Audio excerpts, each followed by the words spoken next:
fantastisch zullen we het ook gelukt. hebben? Over jou en je kunst. Want Nou. het lijkt wel, Martine, alsof iedereen hier in de straat een Martine in de tuin heeft staan. Ja. Ik wil heel graag delen met wat ik heb eigenlijk. Dus ik geef niet alleen les, maar ik probeer ook een soort harmonie te creëren door een tuin te scheppen waar iedereen mag komen. Waar de jeugd gewoon alle beelden mogen aanraken. Knuffelen zelfs. En Staat er. Leuk hè? Ja, Ik wilde dat formele, dat hele strakke, dat je een half uur voor zonsondergang hier weg zou moeten zijn. Dat is geen taal van mensen. Mensen moeten dus aangesproken worden op hun gevoel, op hun, daar waar ze zelf ook naar verlangen. Vandaar dat ik die taal daar veranderd heb in hele eenvoudige dingen. het Ja. is dat je dat nu aanhaalt. Loop je even mee? Ja, ik loop mee. Want ik vind namelijk, dat was ook een trigger voor mij. Ik vond de tekst, zoals je die hebt geformuleerd, die vond ik eigenlijk precies zoals jij nu zegt. Heel laagdrempelig, Ja. heel informeel. In plaats van, nou ja, er komt het woordje regels in voor in de tekst.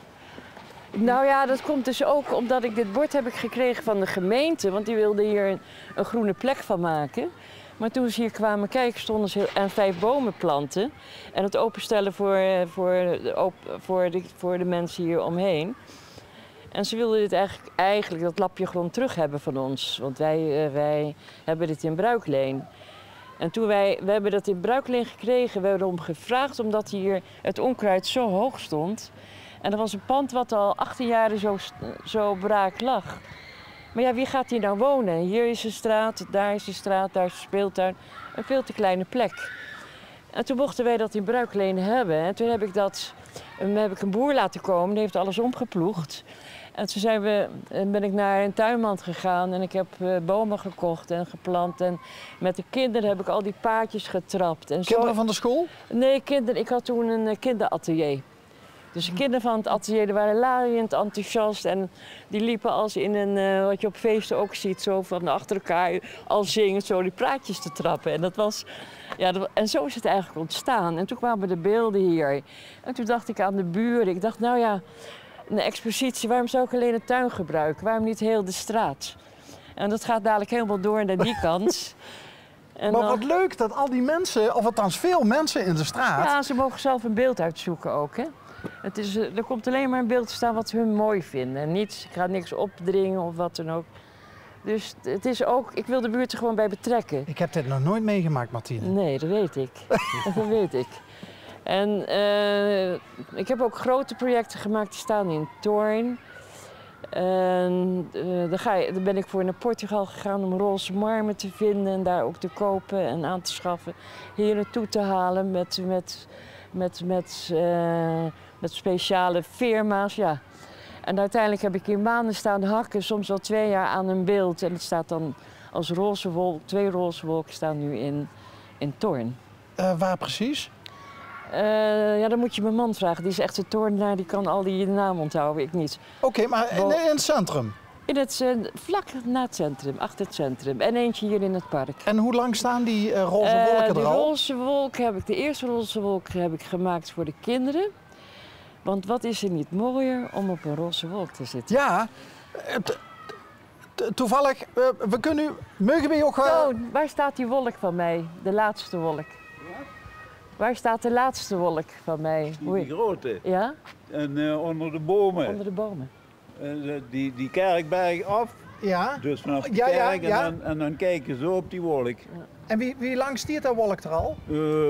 Ja, klein jaartje. Nou, nee. 9 maanden zo. Nee, Nee? minder.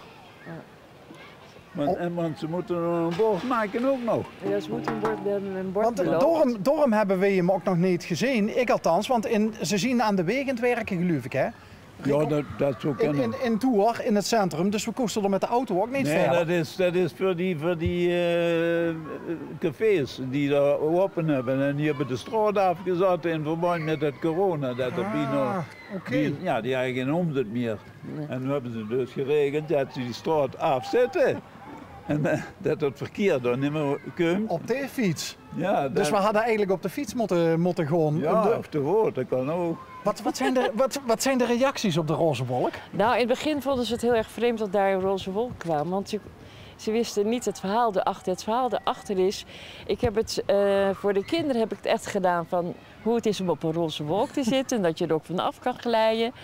Maar voor de stad heb ik een roze wolk gemaakt. Omdat het een connectie is naar de vrouwen van toen, de stiftdames. Van Stift, ja. En de vrouwen van nu. Wat hebben die vrouwen, die stiftdames gedaan onder de auspier van de Rooms-Katholieke Kerk? Naast dat ze God eren en dienen, bereiden ze zich ook voor op een huwelijk. Op een goede huwelijkskandidaat. En het mocht niet zomaar Jan en Alleman zijn. Er moest er eentje van standing zijn en bepaalde eigenschappen bezitten, maar ook vooral veel bezit. En die vrouwen die leerden dus allerlei dingen te doen die een doorsneevrouw niet deed. Ze leerden het land beheren, ze leerden hoe werknemers aan te trekken. Ja. Ze leerden de mensen in Toorn gingen ze muzieklessen geven. Ze ontwikkelden zich steeds verder. En uiteindelijk... En ze gingen dus ook nog kijken wie past bij mij. Waar moet een huwelijkskandidaat aan Dat was zeer ongebruikelijk voor die tijd. En dat was zo ongebruikelijk. Ja. Vrouwen die je kan je in deze tijd je afvragen, zou het niet zo geweest zijn dat dit het allereerste datingbureau is geweest? Ja. Ja, echt. Het was eigenlijk na 1000 jaar na Christus was er al een zekere vorm van hoe mensen bij elkaar te brengen. En zelfs onder het gezag in de stift, in het klooster daar zelfs, werden vrouwen voorbereid op het huwelijk. Daar heb je denk ik een kunstenaar voor nodig om het vanuit die invalshoek te benaderen. Ja, dus die kandidaat die moest van een sterke afkomst zijn. Maar ja, toen kwam Napoleon in 1800 ongeveer op zijn grote blokhakken. Ja. En die dacht uit strategisch oogpunt, ik wil dat stuk landje wil ik erbij hebben, dat domein. Want wat hebben die vrouwen gedaan? Die hadden een eigen rechtsstaat ontwikkeld. Die hadden een eigen munteneenheid. En dat was een vorstendom. Dus dat had wel wat te betekenen. Ja. En hij dacht, ik wil dat landje erbij hebben, dat goed. Maar toen zijn ze toch hij gevlucht? was natuurlijk ontzettend boos, want hij was niet uitgenodigd als huwelijkskandidaat. Dus hij is uit minderwaardigheidsgevoel, neem ik aan dat hij dus dacht van dit... Dus met al zijn mannelijke, brute energie heeft hij zijn troep erop afgestuurd. En heeft dus alleen maar dat klooster vernietigd. En de kerk die erbij stond. Ja. Maar de bevolking van Toorn... Zijn ego was gekwetst. Ja. Dat is klein mannetje, groot ego. Ja. Nou, dus die vrouwen hebben hun eigen vermogen in te zetten uiteindelijk... wisten ze hoe ze een roze wolk moesten creëren. Even terug naar die roze wolk, want je haalt het nu weer aan. Het fysieke beeld. Vooral ook voor de kinderen. Ja. Maar daar mag je dus ook op klimmen en vanaf glijden van die roze wolk? Volgens mij wel, ja. Ja? Ja hoor, ja. Want in elke relatie heb je roze wolkmomenten. En dat je het even helemaal niet meer weet en denkt, wat doe ik hier eigenlijk? Of dat je houvast even kwijt bent. Dus het inderdaad. Dus het is niet alleen een beeld, een kunstwerk. Het is ook een soort van speeltoestel. Je zou kunnen een rustmoment, een moment van stilte of van mijmering. Mogen grote mensen er ook op klimmen? Ja, doen ze al. Ik heb foto's doen van ze al? Die zitten erop. Ja, hè? Koppeltjes die erop zitten. Ja. Goh, dus iedereen die eens een keer wil ervaren hoe het is om echt fysiek op een roze wolk te zitten, te staan, maar ook er vanaf te donderen, die moet naar Toorn komen. Ja, die moet naar Toorn komen, ja. Nou. En daar heb ik nog, het is eigenlijk Wat een geweldig verhaal. Ja, dit is eigenlijk een van de 3 luik. Als ik nog energie en animo genoeg om me heen voel om het te doen, dan wil ik nog een 3e wolk maken, maar dat wordt een sluierwolk. Dus er zijn al 2 roze wolken? Ja, maar er komt nog een sluierwolk. Die wordt niet roze? Nou, hij komt wel bij de kerk. Misschien roze, misschien toch wit.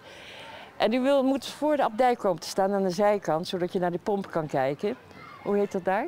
Wijngaard, hè? Op de Wijngaard, voor de kerk. En moet echt zo van daar tot aan die paal komen, zodat je dus de oudheid en de historie daar kan inhaleren. Dat je rustig gaat zitten en dat je kijkt over die patriciërshuizen, over dat plein. En dat je de geschiedenis van Thorn kan inademen. Zo'n plek zou ik willen maken, maar... En waarom een sluierwolk dan? Een sluierwolk, omdat sluiers opgelicht moeten worden. Kijk, mooie gedachten. Ja. Maar ik denk dat als er een derde wolk komt nog, ik denk dat alle 3 die wolken opgenomen moeten worden in de historische wandeling ook die door Thorn gaat. Daaraan ben ik bezig, maar dat heeft zijn vorm nog... Ik weet wel hoe ik de vorm wil hebben, maar het is nog niet uitgevoerd. Nee. Wordt vervolgd. Wordt vervolgd, inderdaad.